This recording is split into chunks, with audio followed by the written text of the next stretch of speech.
Yes. చాలా వరకు నేను కొన్ని ఈవెంట్స్ హోస్ట్ చేశాను. షెఫ్స్ అసోసియేషన్స్ అని ఉంటాయి. అలాగా మీకేమన్నా సెపరేట్‌గా అసోసియేషన్స్ ఏం లేవా?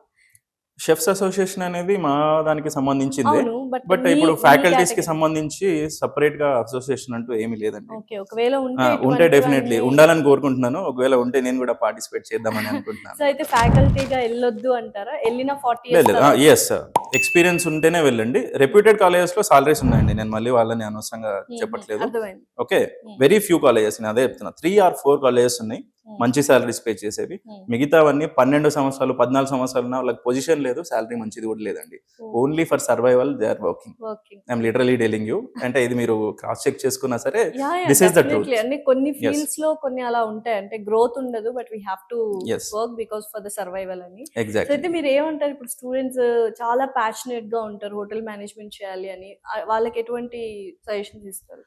నేను ఇచ్చే సజెషన్ ఏంటంటే జనరల్‌గా హోటల్ మేనేజ్‌మెంట్‌కి చాలా మంది ఏమనుకుంటారంటే ఇది జస్ట్ అంటే కొంచెం లైట్ నాలెడ్జ్ ఉన్న పిల్లలు లేకపోతే జస్ట్ పాస్ అయ్యే పిల్లలు మాత్రమే చేసుకునే కోర్స్ అని అనుకుంటారు. హ్మ్. కానీ అలా కాదు. ఎవరైతే మంచి పర్సెంటేజ్‌తో పాస్ అవుతారో, మంచి మంచి పర్సెంటేజెస్ కాకపోతే నాలెడ్జ్ ఉన్న పిల్లలు ఉన్నారో వాళ్ళు కూడా రావచ్చు. హ్మ్. వాళ్ళు ఇంట్రెస్ట్ తోటి కోర్స్ చేస్తే మంచి పొజిషన్స్ ఉన్నాయి. హ్మ్. లేకపోతే మంచి మంచి ప్రాపర్టీస్ ఉన్నాయి. హ్మ్. ఓకే. సో, ఇది కూడా ఒక పర్ఫెక్ట్ ప్రొఫెషనల్ కోర్స్ అండి.